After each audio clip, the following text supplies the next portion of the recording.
बंदों संत समान चित, हित अनहित नहीं कोई। अंजलि शुभ सुमन गत, सम सुगंध कर दोय। संत सरल चित जगत हित, जान स्वभाव सनेहु। बाल विनय सुनि करि कृपा, राम चरण रति देहु। बंदों संत समान चित, मैं संत के जैसे हृदय वाले सभी लोगों को प्रणाम करता हूँ। बंदों संत समान चित, हित अनहित नहीं कोई, जो कि हमेशा सभी का हित सोचा करते हैं, किसी का अनहित नहीं सोचा करते। बंदों संत समान चित, हित अनहित नहीं कोई। अंजलि शुभ सुमन गत, सम सुगंध कर दोय। आप अगर फूल तोड़ कर अपने हाथ में भगवान को चढ़ाने के लिए ले जाते हैं, तो फूल का स्वभाव ये नहीं होता है कि आपके हाथ को सुगंधित ना करे। भगवान के पास चढ़ाने ले जा रहा है तो भगवान के पास ही मैं सुगंध करूँगा। इसी प्रकार से संत का स्वभाव होता है कि सभी का हित सोचते हैं, अनहित किसी का कभी नहीं सोचते। बंदों संत समान चित, हित अनहित नहीं कोई।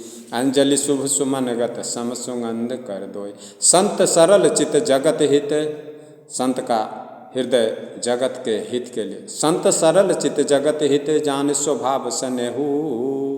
मैं जानता हूँ संतों का स्वभाव सरल होता है और निर्मल होता है, जगत के हित के लिए होता है।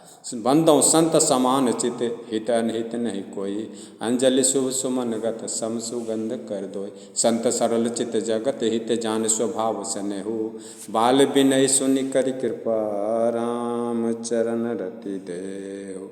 मेरे जैसा बालक का भी विनती सुन करके, हे संत हृदय वाले सभी सज्जन, माता बहनें, सभी को मैं, संत हृदय वालों को सबको मैं प्रणाम करता हूँ कि अपना बालक समझ के मुझे राम के चरण का धूलि प्रदान करें।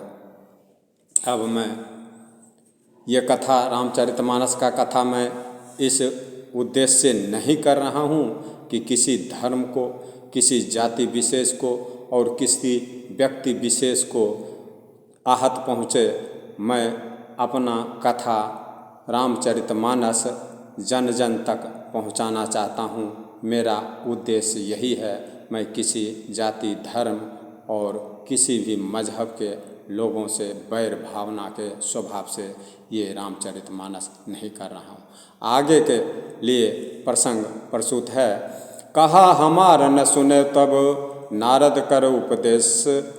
अब भा झूठ तुम्हारपन, जार्यो काम महेश।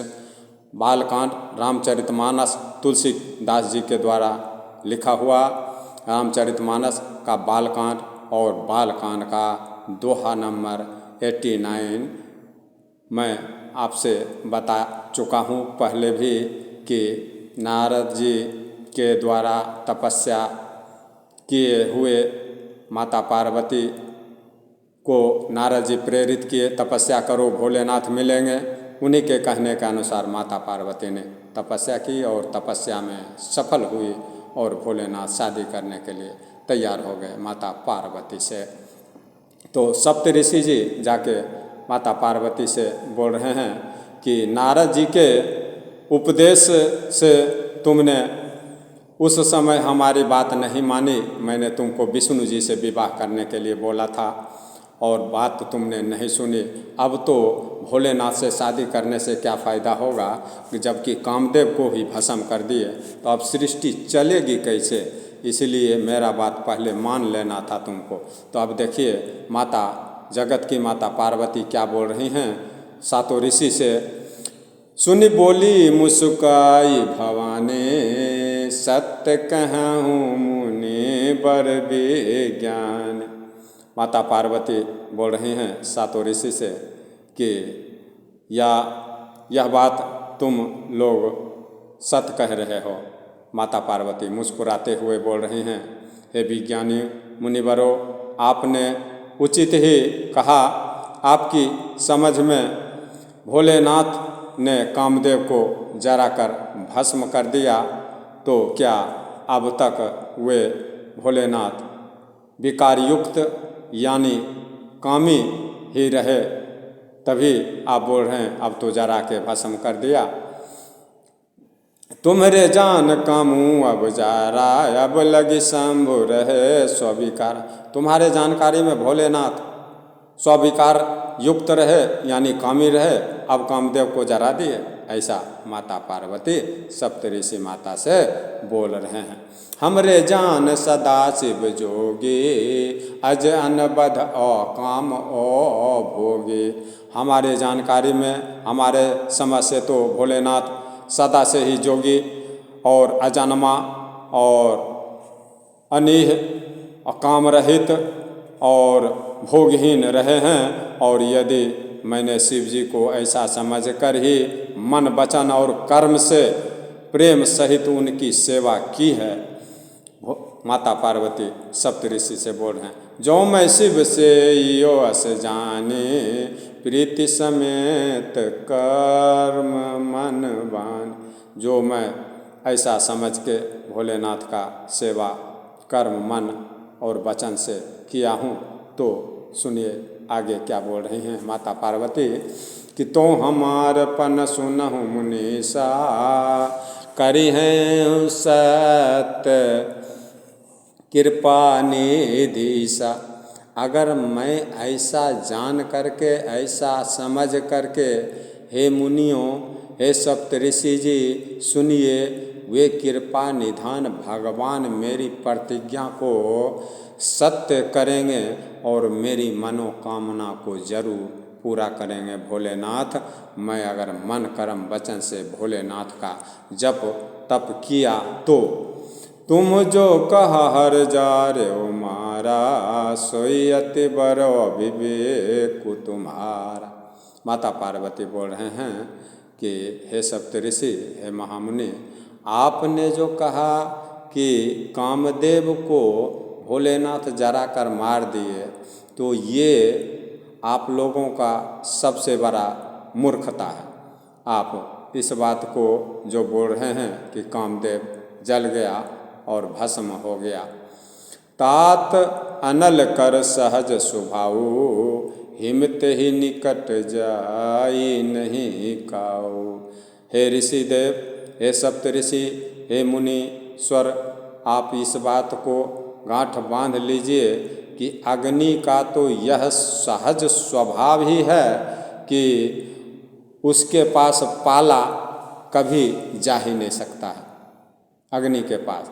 उसी प्रकार से भोलेनाथ के पास कामदेव कभी जा ही नहीं सकता और कामदेव को वो जरा दिए। और कोई भी दूसरा परीक्षा लेता तो भी उनके पास उपाय चलने वाला नहीं था। गए समीप सोया बसी नसाई, असी मन मथ महेश की नाय। अगर अग्नि के पास बर्फ जाए तो अवश्य ही वो पिघल जाएगा। ये तो प्रकृति का नियम है, वही भोलेनाथ का नियम है। महादेव जी और कामदेव जी के संबंध में भी यही बात समझना चाहिए। पार्वती माता सातों ऋषि को बोल रही हैं। अब बोल रही हैं माता पार्वती, जो बोले उसको सुनकर सातों ऋषि खुशी हो गए, गदगद हो गए कि पार्वती माता का मन अभी भी भोलेनाथ में दृढ़ संकल्पित है। ही हर से मुनि वचन सुनी, देखी प्रीति विश्वास, चले भवानी नाई सिर गए हिमाचल पास। पार्वती माता के बात को सुनकर और पार्वती माता के प्रेम तथा विश्वास अटल विश्वास को देखकर मुनि सप्तऋषि अपने हृदय में बड़े प्रसन्न हुए। पार्वती माता की अटल प्रेम विश्वास को देख करके और सप्तऋषि भवानी माता को सिर नवाकर चल दिए और पार्वती माता के पिताजी हिमाचल जी के पास पहुँच गए सप्तऋषि जी।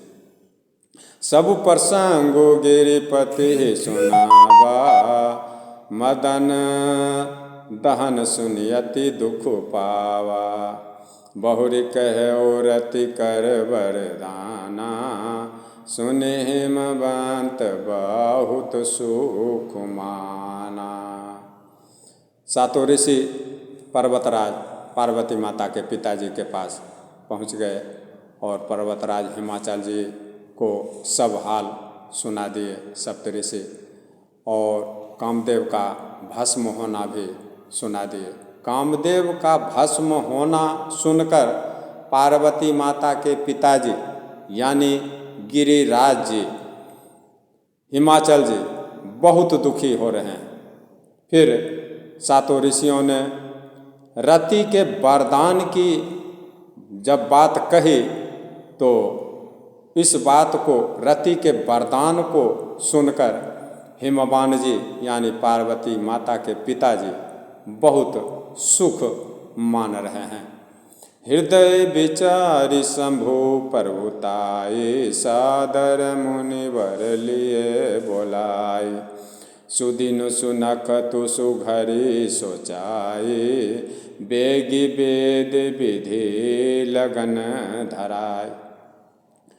हिमराज जी भोलेनाथ के प्रभाव को मन में विचार कर हिमाचल जी ने श्रेष्ठ मुनियों सप्तऋषि जी को आदरपूर्वक अंदर बुला लिए और उनका बहुत स्वागत किए और सप्तऋषि को शुभ दिन, शुभ नक्षत्र और शुभ घड़ी शोधवाकर वेद की विधि के अनुसार शीघ्र ही लग्न निश्चय कराकर लिखवा दिए।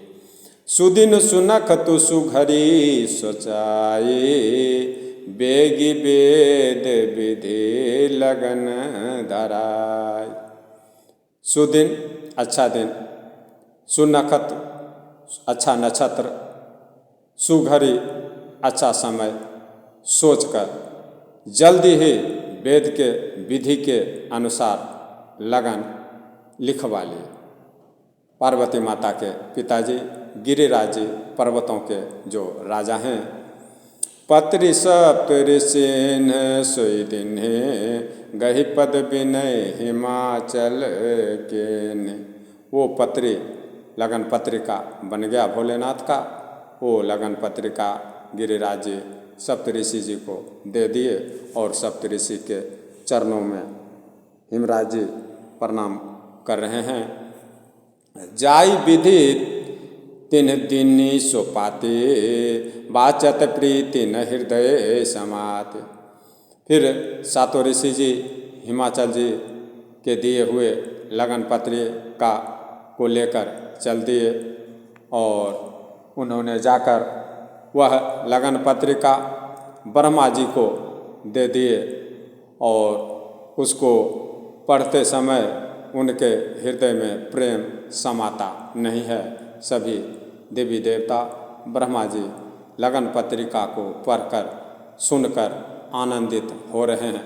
लगन बाची अज सबहि सुनाई, हर से मुनि सब सुर समुदाय। लगन पत्रिका को पढ़ते समय सभी मुनि महात्मा देवी देवता लोग आनंदित हो रहे हैं। इनका कोई खुशी का सीमा नहीं है। सुमन वृष्टि नभ बाजन बाजे, मंगल कलश दासहु देश साजे। सुमन का वृष्टि, सुमन मतलब फूल, सुमन का बारिश, फूल का बारिश आकाश से होने लगा और बाजा मंगल गीत होने लगा और कलश चाहो दसों दिशाओं में सजा दिया गया। मानिए कि अभी खुशी का कोई ठिकाना नहीं। भोलेनाथ शादी के लिए तैयार हो गए और पार्वती माता के साथ भोलेनाथ का शादी होने वाला है। जहाँ जगत के माता और पिता का विवाह का बात हो, वहाँ किस चीज़ की कमी है वहाँ का खुशी का वर्णन नहीं किया जा सकता। लगे सवारन सकल सुर वाहन विविध विमान, होई सगुन मंगल सुभद करहीं अप्सरागान। लगे सवारन सकल सुर, सब देवता अपने भांति भांति के वाहन और विमान को सजाने लगे, बारात की तैयारी होने लगी और कल्याणप्रद मंगल सगुन होने लगे सभी को, और अप्सराएं गीत गा रही हैं, नाच गाना शुरू हो गया, बारात की तैयारी होने लगी। अब देखिए यहाँ दूल्हा को सजाया जा रहा है। बारात जाने से पहले लड़का को किस तरह से सजाया जा रहा है, यानी जगत के पिता भोलेनाथ को किस प्रकार से सजावट किया जा रहा है। शिव ही शंभुगन करहि सिंगारा, जटा मुकुट यही मौरु समारा। देखिए भोलेनाथ के गण भोलेनाथ का मंगल साज कर रहे हैं, जटाओं का मुकुट बनाकर उस पर सांपों का मौर सजा रहे हैं। भोलेनाथ सांपों के ही कुंडल और कंकन पहने, शरीर पर विभूति रमाया और गदगद स्वभाव और बाघंबर लपेटे हुए वस्त्र के जगह बाघ का छाल लपेटे हुए हैं। कुंडल कंकन पहिरे ब्याला, तन विभूति पटके हरिछाला। कंगन कुंकन पहले ब्याला, तन विभूति और सर में पूरे शरीर में विभूति लगा रखे हैं, और कुंडल और कंकन सांप का पहने हुए हैं, और बाघंबर बाघ का छाल वस्त्र के जगह लपेटे हुए हैं। दूल्हा का सजावट देखिए। शशि ललाट सुंदर सिर गंगा, नयन तीन उपबीति भुजंगा। भोलेनाथ के ललाट पर सुंदर चंद्रमा विराजमान है और सिर पे गंगा माता विराज रही हैं, और नयन तीन है, तीन आँख है भोलेनाथ का, और जनेऊ भोलेनाथ का सांप का है। उपबीत भुजंगा, गरल कंठ उर नर सिर माला, अशिव बेश शिव धाम कृपाला। गले में विष और छाती पर नरमुंडों की माला है। इस प्रकार भोलेनाथ का भेष अशुभ होने पर भी वे जगत के कल्याण के लिए कल्याण का धाम और कृपालु हैं महादेव जी, देवों के देव महादेव भोलेनाथ। कर त्रिशूल अरु डमरु बिराजा, चले बसह चढ़ी बाजहि बाजा। हाथ में डमरू और त्रिशूल लिए हुए हैं और बसहा पर बैठे हुए हैं। अब बाजा बज रहा है। कर त्रिशूल अरु डमरू बिराजा, चले बसह चढ़े बाजहि बाजा। देखि शिवहि सुर त्रिय मुस्काहि, बरलायक दुल्हिन जग नाहि।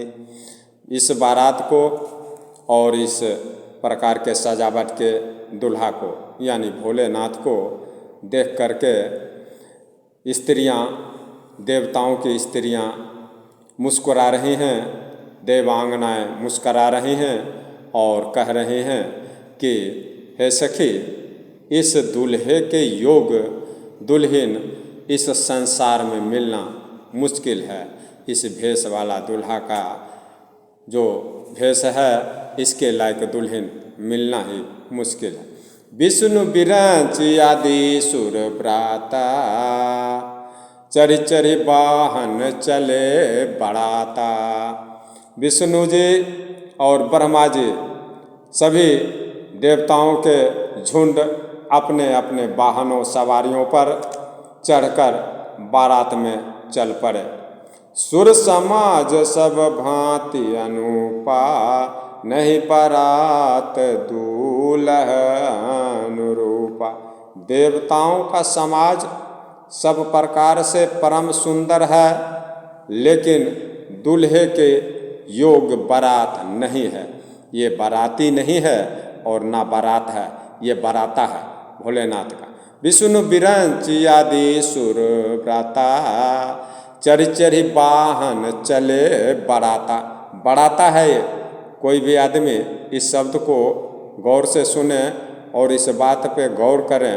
ये बाराती नहीं, हम लोग के जैसा नॉर्मल आदमी का बाराती नहीं है, ये बराता है, विश्व के मालिक का बराता है, ये बाराती नहीं बराता है। और सभी देवता लोग जा रहे हैं और देवता लोग तो सभी सुंदर सुंदर सजावट के साथ जा रहे हैं। बाराती के लायक दुल्हा नहीं है, यानी भोलेनाथ इसके लायक जिस प्रकार का सजावट सभी बारातों का है, उस प्रकार का सजावट दुल्हा का भोलेनाथ का नहीं है। तो मुस्कुरा कर जब सभी देवताओं की स्त्रियां बोली कि इस लड़का के लायक दुल्हा संसार में नहीं मिलेगा, तो विष्णु जी इस बात को सुन लिए और विष्णु जी को बहुत दुख हो रहा मन में कि ये क्या बोल रहा। विष्णु कहा यस बिहस तब बोली सकल दिशराज, बिलग बिलग होई चलहूँ से निज निज से न संवार। विष्णु जी गुस्सा हो गए और सभी जो दिग्पाल हैं उनको बुला लिए, हाथी वालों को, घोड़े वालों को, बाजा वालों को, बत्ती वालों को, सबको बुला लिए। जो जिसका जिसका जो मालिक है सब इधर आ जाओ। हाँ, और सबको बोल रहे हैं कि सब लोग अपने अपने दल समेत अलग अलग होकर चलो। हाथी वाला में घोड़ा वाला घुस रहा, घोड़ा वाला में हाथी वाला घुस रहा, बाजा वाला में लाइट वाला घुस रहा, लाइट वाला में बाजा वाला घुस रहा। ऐसे गदर मत करो हैं, क्योंकि सब अपना अपना घोड़ा वाला एक जगह टोली बना लो, हाथी वाला एक जगह टोली बना लो, बाजा वाला एक जगह टोली बना लो, बत्ती वाला लाइट वाला एक जगह टोली बना लो। बर अनुहारी बारात नहीं भाई, हंसी करे हाँ पर पुर जाए। सभी को बोल रहे हैं बाजा बत्ती वालों को कि देख लो रे भाई, एक तो दूल्हा ठीक नहीं है, ऊपर से तुम लोग गजर मजर करके जा रहे हो। हाथी में घोड़ा, घोड़ा में हाथी, लाइट में बत्ती, बत्ती में बाजा घुसा रहे हो। तो थोड़ा इसी में सजावट कर लो ताकि हम लोग दूसरे के गांव में जाएंगे, वो तो हाँ जहाँ जरा बारात हम लोग जा रहे हैं वहाँ का लोग हम लोग से हंसी ही उड़ाएगा, क्या कहेगा कैसा बारात आया। विष्णु वचन सुनि सुर मुस्काने, निज निज सेन साहित बिलगान। विष्णु भगवान के इस बात को सुनकर सभी देवता लोग मुस्कुरा रहे हैं, लेकिन बाहर से नहीं, दिखाने के लिए नहीं, तो और गुस्सा हो जाएंगे। विष्णु जी अंदर ही मन देवता लोग मुस्कुरा रहे हैं और वे अपनी अपनी सेना सहित अलग अलग हो गए, उसी में थोड़ा सजावट कर लिए। मन ही मन भोलेनाथ भी विष्णु भगवान के बात को सुन रहे हैं, इसलिए मैं बोल रहा हूँ मन ही मन महेश मुस्काही, हरि के व्यंग वचन नहीं जाहि। मन ही मन में भोलेनाथ मुस्कुरा रहे हैं और बोल रहे हैं विष्णु जी का व्यंग कहने का, दिलगी करने का आदत छूटने वाला नहीं है। अति प्रिय वचन सुनत प्रिय के रे, भृंगु ही प्रेरी सकल गण तेरे। अति प्रिय अपने प्यारे विष्णु भगवान के इस अति प्रिय वचन को भोलेनाथ सुनकर भृंगु जी को भेजकर अपने सब गणों को बुलवा रहे हैं कि अब मैं दूल्हा के जैसा बारात को बना देता हूँ। आप लोग के जैसा मैं नहीं हूँ, दूल्हा नहीं है बारात के जैसा, तो दूल्हा के जैसा अब मैं बारात को ही बना देता हूँ। भृंगु ऋषि को भेज दिए कि मेरे पूरे दूत भूत को बुला के लेके आइए, मेरे बारात में चलेगा। शिव अनुशासन सुनि सब आए, प्रभु पद जलज शीस तिन नाय। भोलेनाथ के आज्ञा को सुनते ही सभी चले आए और उन्होंने भोलेनाथ के चरण कमल में सिर नवाया। नाना वाहन नाना बेसा, बेस शिव सा माज निज देखा। नाना प्रकार का सवारी, तरह तरह की सवारी, तरह तरह के वेशभूषे वाले, और समाज को देखकर शिवजी गदगद हो गए, खुश हो गए अपने समाज को देखकर। को मुखहीन विपुल मुख काहू, बिनु पद कर को बहुपद बाहु। भोलेनाथ के द्वारा जो बुलाया गया गण, उनका वर्णन सुनिए किस प्रकार के वे लोग हैं। कोई बिना मुख का है, किसी के बहुत से मुख हैं। कोई बिना हाथ पैर का है तो किसी के कई हाथ पैर हैं। विपुल नयन को नयन बिहीना, हृष्ट पुष्ट को अति तन खीना। किसी के बहुत से आँख हैं जो भोलेनाथ के दूत हैं, और तो किसी के एक भी आँख नहीं। इस प्रकार के दूत हैं भोलेनाथ के। और कोई बहुत मोटा तगड़ा है तो कोई बहुत ही दुबला पतला मेरे जैसा पहलवान। तनखीन अति पीन को तनखीन को अति पीन, पावन को अपावन गति धर। भूषण कराल कपाल कर, सब साध्य शोणित तन भर। खर स्वान सुवर के सिरकाल मुख, गण बेश अगणित को गणे। बहुजिनस प्रेत पिशाच, जोगी जमात वर्णत नहीं बने। देखिए भोलेनाथ ने जो अपने दूत भूत को बुलाए, विष्णु के परिहास से, विष्णु भगवान के हंसी उड़ाने से, मजाक उड़ाने से, उनका वर्णन देखिए किस प्रकार से है कि कोई बहुत दुबला पतला है, कोई बहुत मोटा है, कोई पवित्र है और कोई बिल्कुल अपवित्र भेष धारण किए हुए है। भयंकर गहने पहने हुए हैं, हाथ में कपाल लिए हैं, और सब के सब शरीर में ताज़ा खून लपेटे हुए हैं। गधे, कुत्ते, सूअर और सियार के जैसे मुख वाले गणों के अनगिनत भेषों को कौन गिनती कर सकता है। बहुत प्रकार के प्रेत, पिशाच और जोगनियों की जमातें हैं, उनका वर्णन करने में नहीं बनता है। नाचहिगा बहि गीत परम तरंगी, भूत सब देखत यति विपरीत, बोलहि बचन विचित्र विधि। भूत हैं, प्रेत हैं, भोलेनाथ के बारात में जाने के लिए भोलेनाथ के द्वारा बुलाया हुआ सभी आ गए। भूत प्रेत, सभी भूत प्रेत नाच रहे हैं और गीत गा रहे हैं अपने भाषा में। वे सब भूत प्रेत बहुत मौजीले हैं और देखने में ही बेढंगे हैं। भूत प्रेत का क्या वर्णन किया जा सकता है। किसी भी भेष में भूत प्रेत हो सकते हैं, जान पड़ते हैं और बड़े ही विचित्र ढंग से बोलते हैं। देखने में बड़े बेढंगे मालूम होते हैं और विचित्र ढंग से बोलते भी हैं। इस प्रकार के भूत पिशाच भोलेनाथ के बारात में आने के लिए पहुँचे, भोलेनाथ के बारात में जाने के लिए आ चुके हैं। भोलेनाथ के द्वारा बुलाए जाने पर ही ये लोग आए हैं। अभी भोलेनाथ का बारात अपने दुल्हा के अनुसार अब बारात तैयार हो रही है, सज गई है, और सभी दुल्हा के अनुरूप ही है। जिस प्रकार से भोलेनाथ का भेष है उसी भेष के अनुसार अब भोलेनाथ का बारात भी बन चुका है। नाचहिगा बहि गीत परम तरंगी भूत सब, देखत यति विपरीत बोलहि बचन विचित्र विधि। सभी नाच रहे हैं, गा रहे हैं, देखने में सभी अति विचित्र टाइप के हैं और भाषा भी इनका अनेक प्रकार का है, विचित्र भांति का है।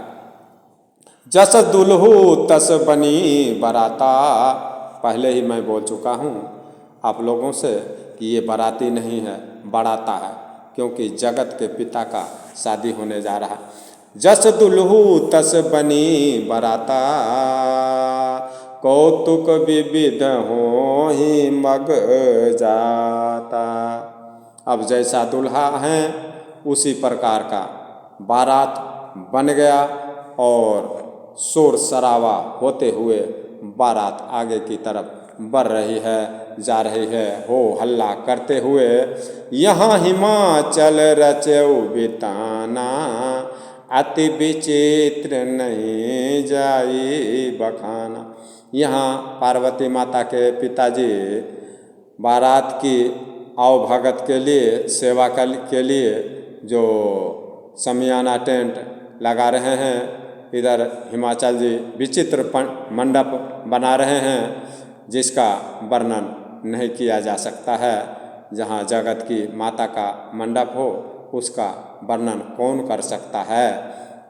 शैल सकल जहाँ लगी जग माही, लघु विशाल नहीं बरनी सिराही। जगत में जितने छोटे बड़े पर्वत हैं जिनका वर्णन करके पार नहीं पाया जा सकता, जितने भी वन हैं, जंगल, समुद्र, नदियाँ और तालाब हैं, हिमाचल जी अपने तरफ से सबको शादी में निमंत्रण दे दिए। आइए आप लोग हमारे लड़की के शादी में आमंत्रित हैं और इस शादी को देखने के लिए आप लोग अवश्य आएँ। वन सागर सब नदी तालाबा, हिमगिरी सब कहुने बत पठावा। वन, समुद्र, नदियाँ, तालाब सभी को माता पार्वती के पिताजी हिमाचल जी सबको न्योता भेज दिए। काम रूप सुंदर तन धारे, सहित समाज सहित बरनाय। गए सकल तुहि नाचल गेहा, गाबहि मंगल सहित स्नेहा।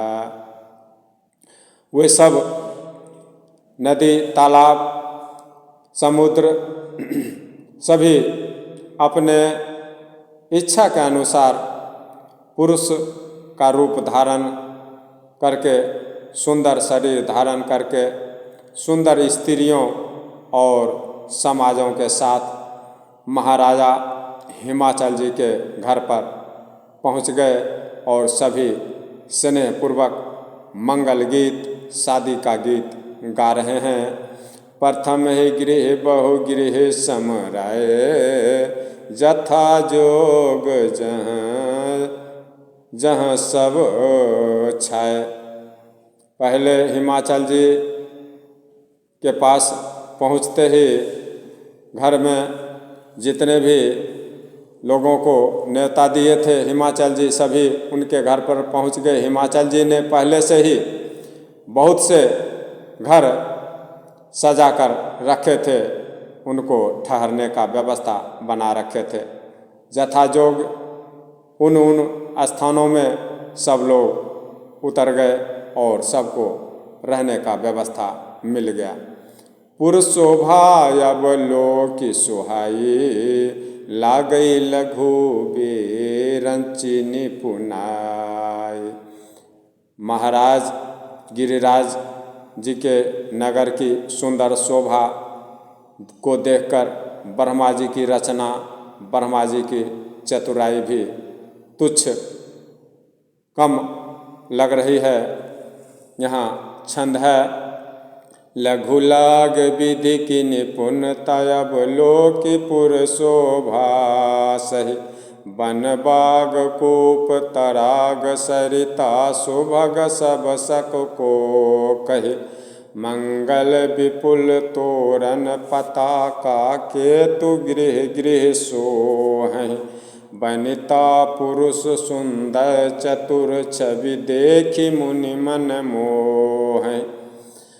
गिरिराज जी की नगर की शोभा को देखकर ब्रह्मा जी की निपुणता सचमुच तुच्छ लग रही है। वन बाग कुएं तालाब नदियाँ सभी सुंदर हैं, उनका वर्णन कौन कर सकता है। घर घर बहुत से मंगल सूचक तोरण और ध्वजा पताकाएं सुशोभित हो रही है। वहाँ के सुंदर और चतुर स्त्री पुरुषों की छवि को देखकर मुनियों के भी मन मोहित हो जा रहे हैं। जगदम्बा जहाँ अवतरी सोपुर बरन की जाय। रिद्धि सिद्धि संपत्ति सुख नित्य नूतन अधिकार। जहाँ माता जिस नगर में माता स्वयं जगदम्बा अवतार लिया हो, उस नगर का वर्णन क्या किया जा सकता है। वहाँ रिद्धि सिद्धि संपत्ति और सुख नित्य नए बढ़ते जा रहे हैं। नगर निकट बारात सुन आई। पुरखर भरोसो भाय अधिकाय। नगर के नज़दीक बारात पहुँच गई। महाराज गिरिराज जी के नगर के पास उधर से अब बारात पहुँचने वाली है। नगर निकट बारात सुन आई। पुरखर भरोसो भाय अधिकाय। नगर के नज़दीक जब बारात आ गई तो महाराज हिमाचल जी के नगर का शोभा और बढ़ गया कि भाई बोले सभी लोग कि भाई बारात पहुंचने वाला है, लाइट वाला लाइट जला दो, बाजा वाला बाजा बजाना शुरू कर दो। सब जो है अपना पानी खाना नाश्ता लेकर के तैयार रहो बारात का स्वागत करने के लिए। करी बनाव सजी वाहन नाना। चले लेन सादर अगवाना। करी बनाव सजी वाहन नाना। चले लेन सादर अगवान। नगर के नज़दीक माता पार्वती के गांव के पास गिरिराज जी के घर के गांव के नज़दीक बारात आ चुकी है। अब इधर से नगरवासी लोग सज धज के बारात का आगवानी करने के लिए अपने बन ठन के जा रहे हैं बारात का आगवानी करने के लिए। क्योंकि बारात आने से ना गांव में आने से जनवासा में आने से पहले ही आगे ही बारात को आगवान किया जा सकता, आवभगत किया जाता है। उसी तरीके से उसी रीति रिवाज के अनुसार भोलेनाथ के बारात को आवभगत करने के लिए ये लोग हिमराज जी पार्वती माता के पिताजी के तरफ से बहुत से लोग गए हुए हैं आगवानी करने के लिए। उनको अच्छी तरह से स्वागत के द्वारा अपने गांव में जनवासा पे लाने के लिए गए हुए हैं। अब उधर से बारात नगर के नज़दीक आ चुकी है। आज की कथा को मैं यहाँ विश्राम दूंगा। माता पार्वती का बारात पहुँचने वाला है। भोलेनाथ और पार्वती माता का बारात नज़दीक आ चुका है। दोनों का शादी के बारे में अब अगले प्रसंग में मैं आपको सुनाऊंगा। तब तक के लिए आप लोगों से मैं अनुमति प्रदान करता हूँ। जर चेतन जग जीव जत सकल राम मैं जाने। बंदों सबके पद कमल सदा जोर जुग पाने। मैं सबको राम समझ के प्रणाम करता हूँ और इस कथा को शांतिपूर्वक सुने। कथा को सुनने के लिए ही भोलेनाथ रचे हैं, तुलसीदास जी रचे हैं। मैं विशेष क्या कहूँ। और अगर अच्छा लगे तो प्लीज़ सब्सक्राइब करें और सनातन धर्म को बढ़ावा दें और हिंदू धर्म को बढ़ावा दें और जन जन तक इस भाषा को पहुँचाएं ताकि लोगों के समझ में आए कि आखिर रामायण में और पार्वती माता भोले बाबा के विवाह के संवाद में क्या लिखा हुआ है, इसका मतलब क्या है, यही मेरा उद्देश्य है। जन जन तक इस बात को समझे। जय श्री राम, जय श्री राम, जय श्री राम।